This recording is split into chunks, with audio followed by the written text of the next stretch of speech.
Well, I have to post something on this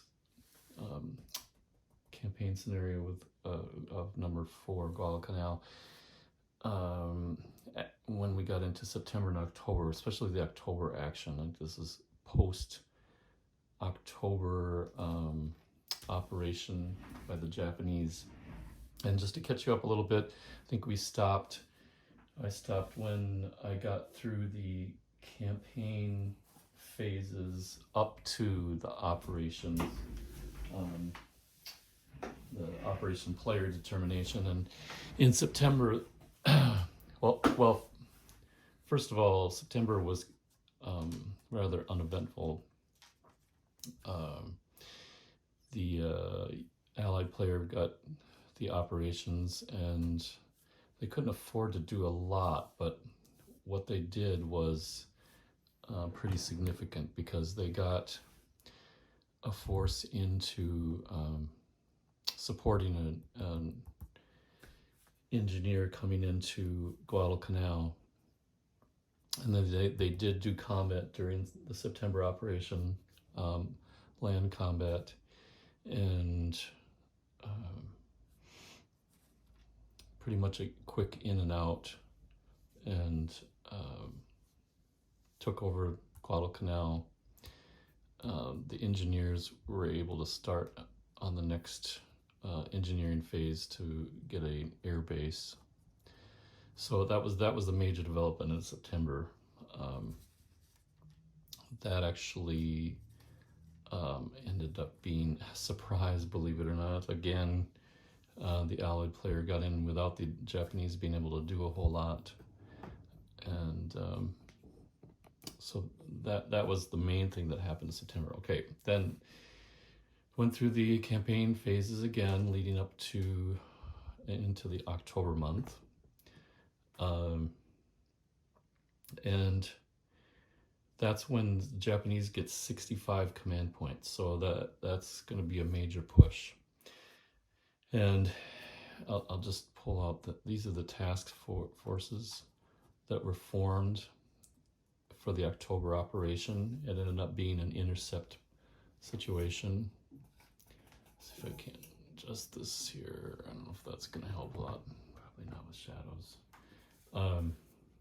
So these 3 task forces were formed. 2 out of truck. There was the landing force, the amphibious force, which was this new unit, the 2nd Infantry Division for Japan. And you can see what happened because I'm taking it from the dead pile over here. And then there was a supporting task force to go alongside with an aircraft carrier. And then that was task force 1 and 2. And then I had a supporting task force coming down from Rabaul on this side of the slot. And they went into this area. They also had 2 Marine divisions and an engineer ready to land if need be. And the Allied player scrambled 3 carriers. They actually were able to get 3 carriers on the response, the reaction player combat points activation. And basically it wasn't a huge task force, but it had all the carriers in it, and were coming this way to try to prevent the landings and see what they could do. And the way everything fell out, I think the Allied let the Japanese move 6 hexes. So just to show you, 1, 2, 3, 4, 5, 6. So there's about to here is where the Allied player could go. And remember one of the mistakes I made in an earlier video was the sub-patrols cannot search or attack in the contact phase. So only in the battle cycle. So they weren't able to do any searching. They slipped through here. They ended up, I think, about 2 hexes away from Guadalcanal. But meanwhile, as these 2 task force approached my patrol range, I started with 6 here for the patrol. And as luck would have it, I found the task force, I think it was task force 2 with the amphibious assault ship. And it's 6 hits, I think. Yeah, it could take 6 hits. And remember, it was carrying this 2nd Japanese division. And the end result was, with the subs alone,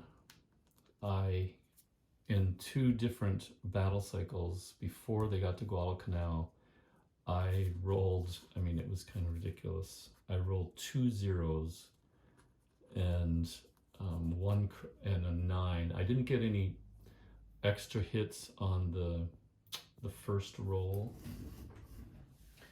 but as you can see on the chart, oops, sorry, subs roll on the 2.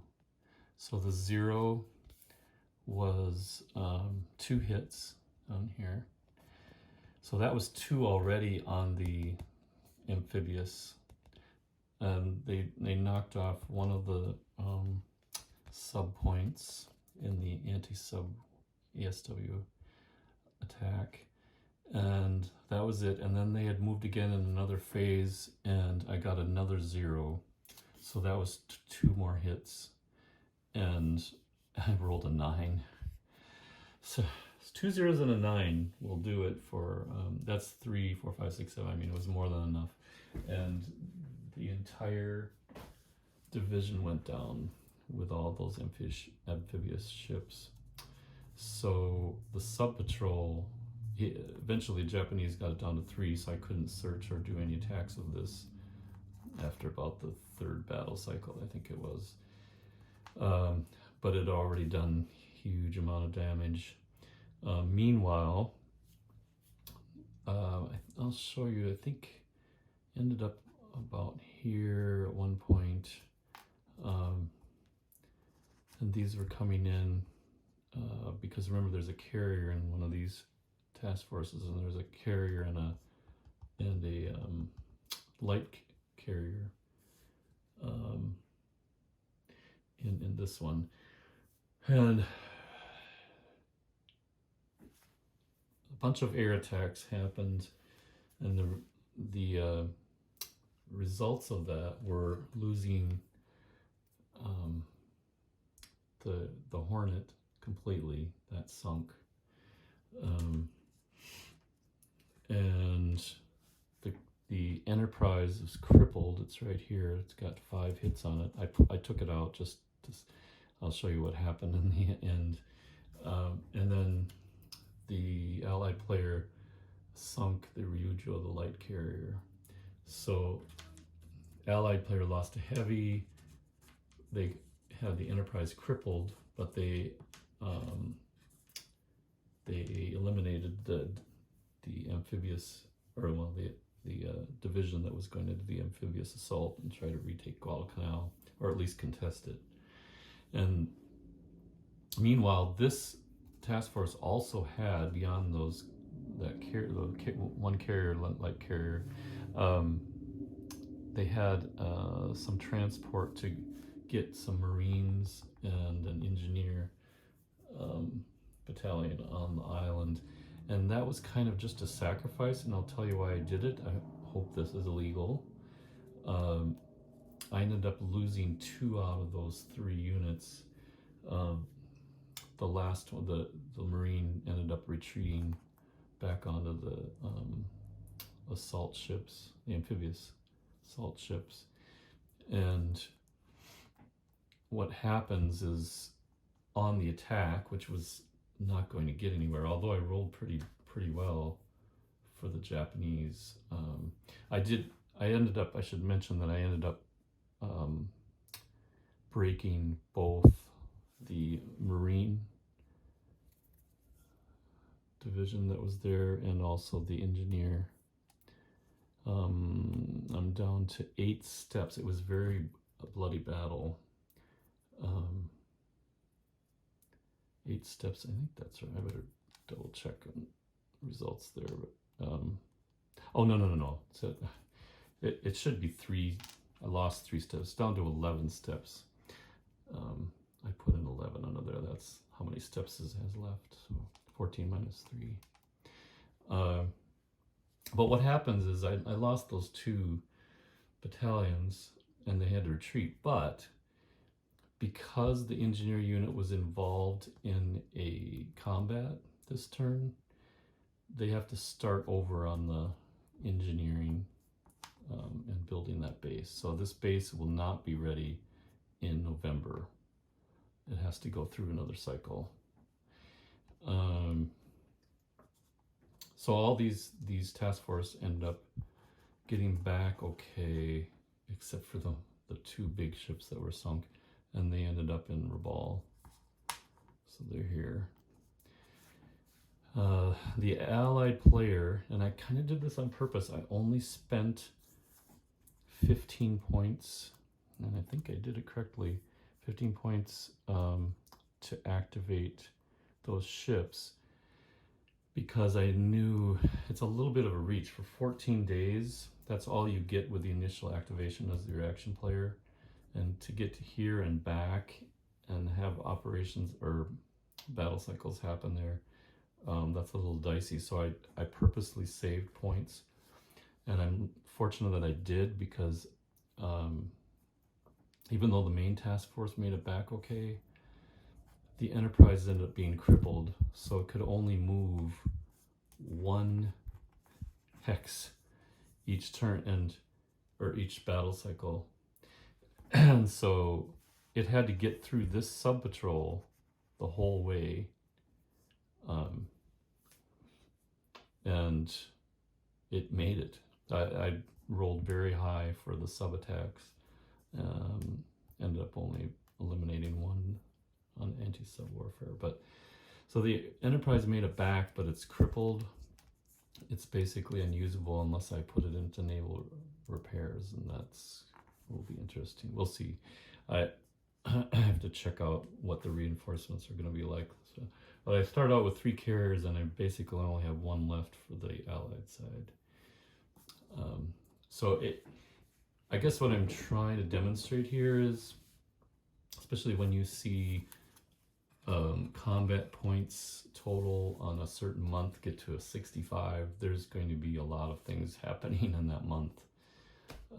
So it was pretty exciting, very bloody, a lot of action, and I think that's how campaigns are supposed to happen, that there's going to be lulls in the campaign from month to month and not tons of stuff happening, and then all of a sudden a huge battle breaks out. So that was pretty cool the way that ended up happening.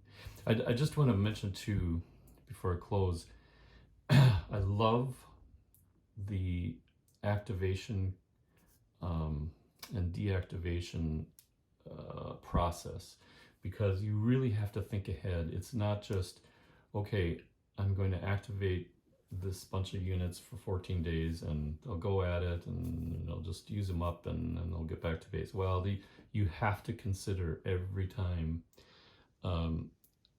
how are you going to be able to deactivate in those 14 days or in the 21 days? There's only so much time you can spend, and it's built into the system. You have to understand it and appreciate it and figure that part of it out, because it's huge.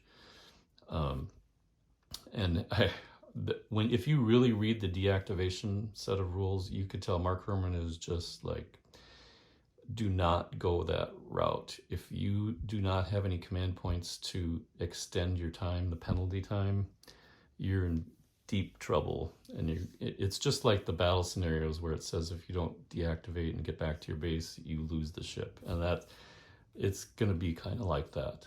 There's a little more details involved in the campaign and strategic scenarios, but that's essentially it. You have to plan to get back and deactivate your units and if you don't, you're going to probably lose the game because of that. If it's a lot of units, there's a high price to pay, and you can't screw around with it. That whole idea of thinking ahead as far as command points, are you going to have enough? Now, the Japanese spent most of their command points, but they also planned, since they're an operational player, they have a little bit more control over how that's going to play out, and in terms of how far they have to go, where they're going to go to deactivate, do they have enough time? They can kind of figure that out. But if I didn't have enough points to extend the time, that's you're going to be in trouble. And that's why with the allied player, I planned ahead and not spending all my command points, so that I would have enough to extend time if I needed to. So that is the end of October. Again, it'll be interesting because the allied player hasn't built a base yet. This one is going to be done now for the Japanese, so they can land planes here. That'll be help with long range air, I think, as well as maybe having some fighters here. From here on out, there's a little bit of ebb and flow with the command point situation, but it's not anything like what happened just in this last month. So I'll kind of play it out, and if there's anything interesting, I'll let you know. Okay, thanks for checking in. Bye.